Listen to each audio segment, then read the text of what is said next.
Justement, quand vous êtes venu au temple lundi, c'était un temple Shiva.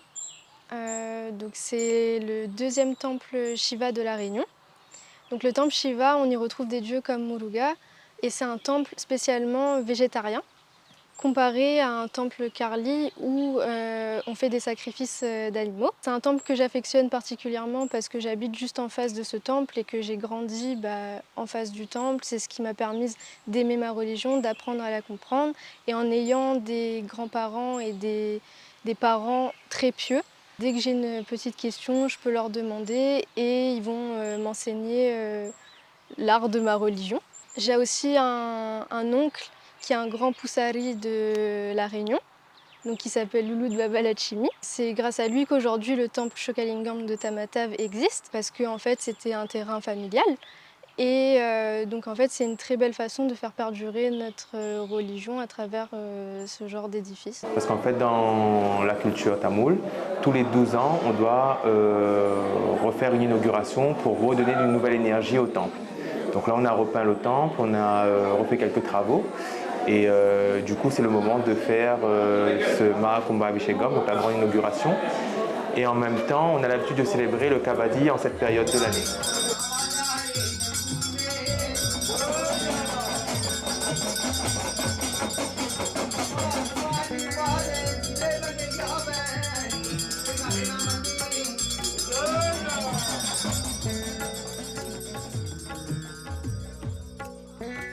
Déjà le Kavadi, c'est une fête où on va mettre en avant, on va célébrer le dieu Muruga, qui est le fils de Shiva, un des dieux les plus importants dans l'hindouisme.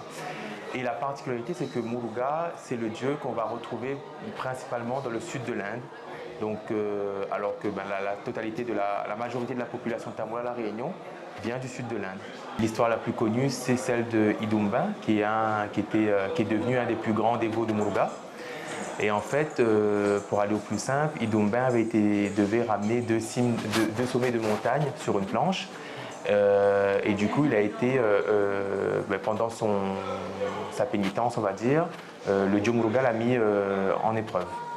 Et du coup, donc, il a réussi à passer cette épreuve-là. Et aujourd'hui, on retrace un peu l'histoire d'Idumba pour se rapprocher de Muruga, qui représente en fait le dieu de la jeunesse, de la beauté et de la victoire du bien sur le mal. Kavdi, en fait, c'est comme une structure de bois, avec dessus une toile rose, c'est la couleur de Muruga, et qu'en fait on porte comme ça. Et en fait, Loïc t'a raconté que on reproduit un peu la tradition de Idumba, où il a voulu prendre deux sommets de montagne, et en fait c'est un peu censé représenter ça, et on porte comme ça.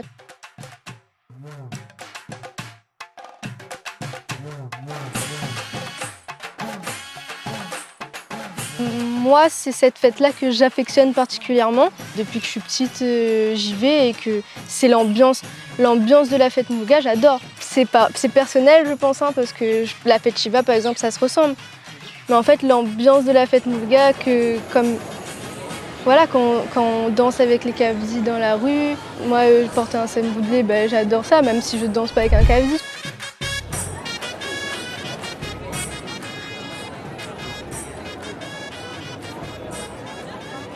On les appelle, en tamoul, on dit les devas, les dieux. C'est le panthéon hindou. Et dans l'hindouisme, en fait, on a plusieurs représentations de divinités. On a des divinités qui peuvent être représentées sous plusieurs formes. Donc, par exemple, Muruga peut être représenté sous 6 représentations différentes. Shiva sous plusieurs représentations. Mais c'est le panthéon hindou. Alors oui, on peut faire la cérémonie Pechai chez nous. Donc souvent, on peut le faire aussi au temple. Donc le bon Dieu Pechai, c'est un peu la mère des croyants. Donc c'est comme notre maman, on prie le bon Dieu Pechai pour qu'elle nous protège toute l'année.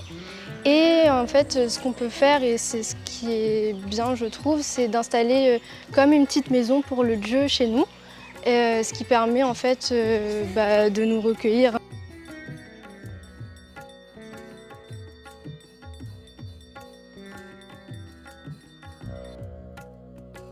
Alors là, c'était une représentation de la divinité.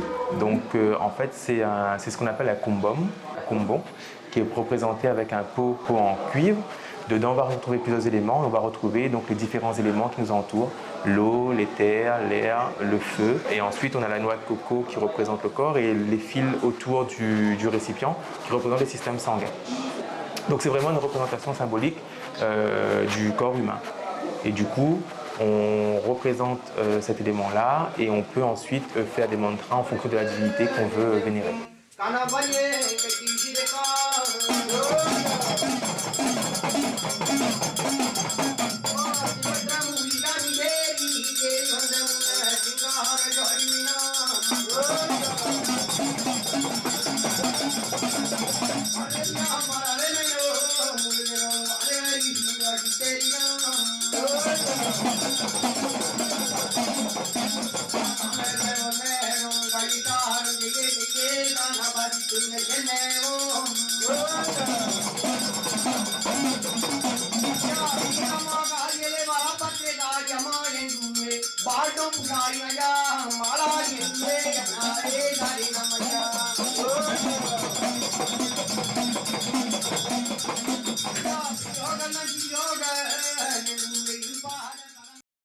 C'est vrai qu'on on filme plutôt la procession dans la rue, où c'est un peu le clou du spectacle, où voilà, les gens piquent des aiguilles, on porte du lait, on porte un cavedi, c'est un peu comme un spectacle, entre gros guillemets.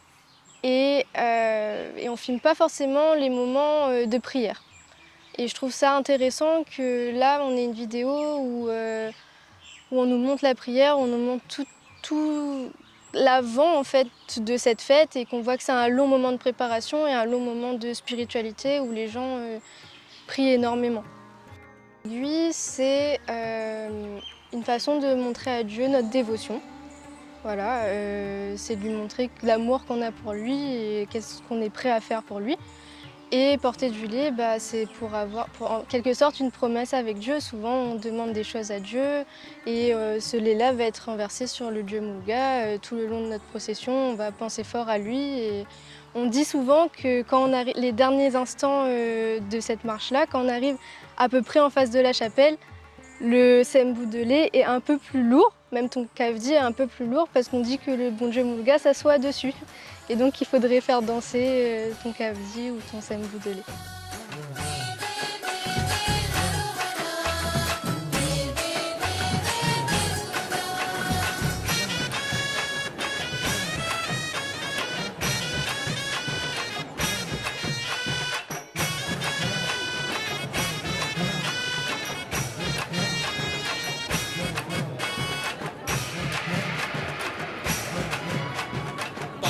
படந்தமலே முருகையா பங்குனி தேரோடு மலை முருகையா ஊசி படந்தமலே முருகையா ருத்ராட்சம் கேக்கும் மலை முருகையா பாசி படந்தமலை முருகையா பங்குனி தேரோடு மலை முருகையா ஊசி படந்தமலை முருகையா ருத்ராட்சம் கேக்கும் மலை முருகையா மலையே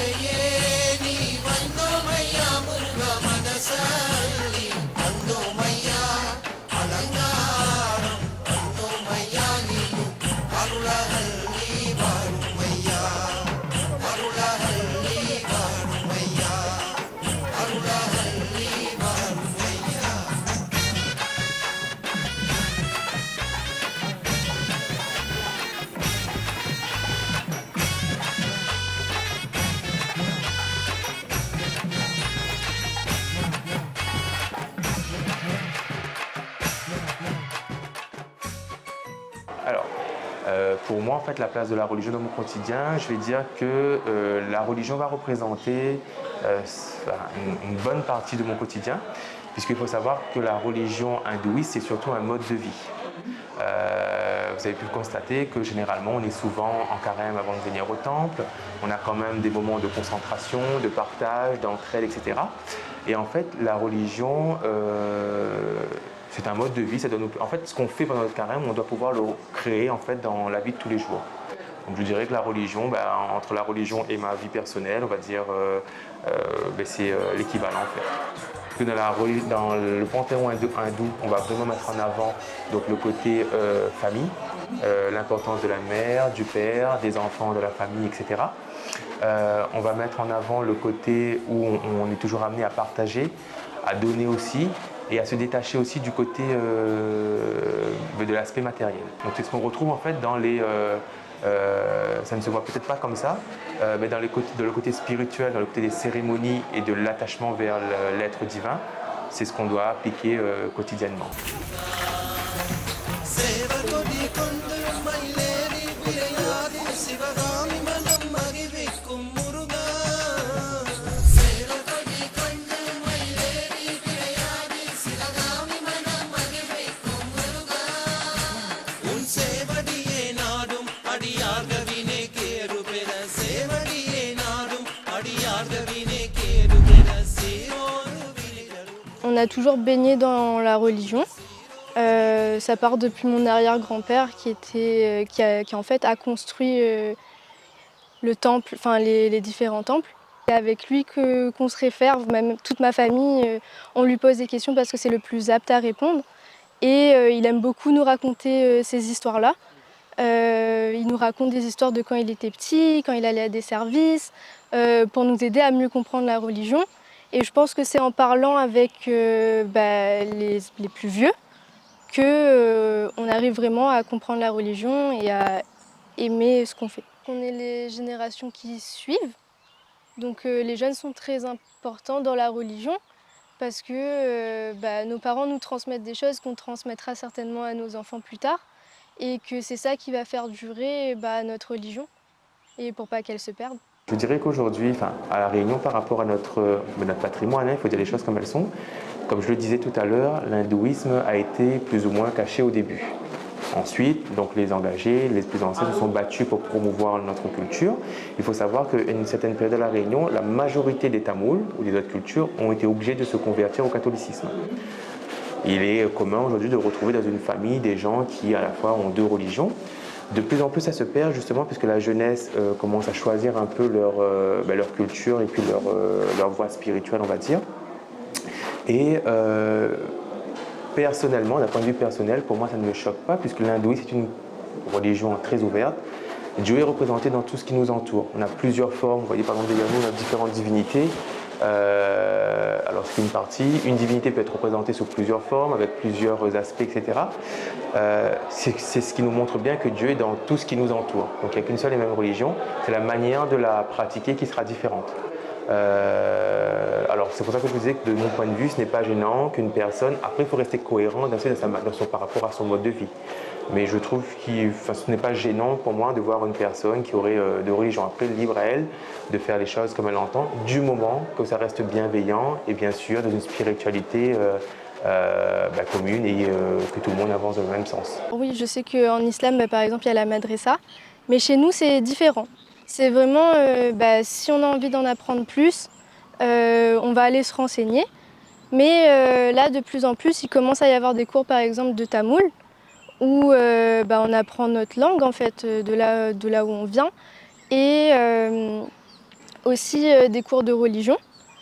Mais c'est pas quelque chose qui est obligatoire, c'est pas quelque chose où on est obligé d'aller tous les samedis, et pas tout le monde le fait, c'est très rare. Tamoul, c'est du tamoul et c'est aussi du sanskrit, c'est des textes anciens qu'ils ont retirés des livres sacrés, donc les Védas.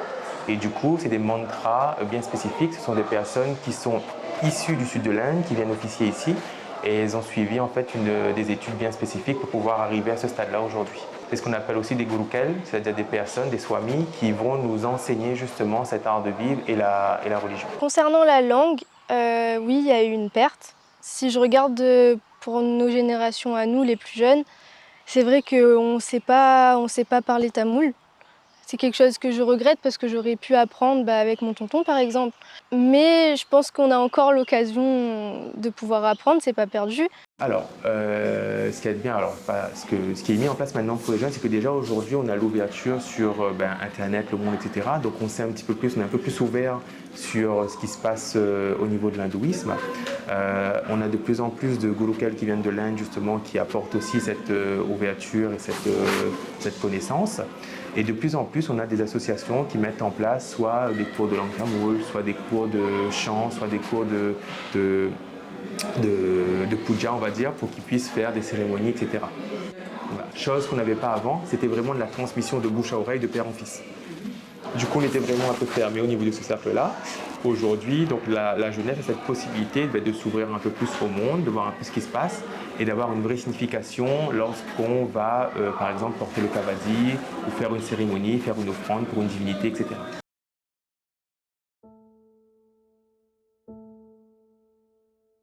Thangamani ரத்தினமே தலையாட்டும் சித்திரமே தங்கமணி ரத்தினமே தலையாட்டும் சித்திரமே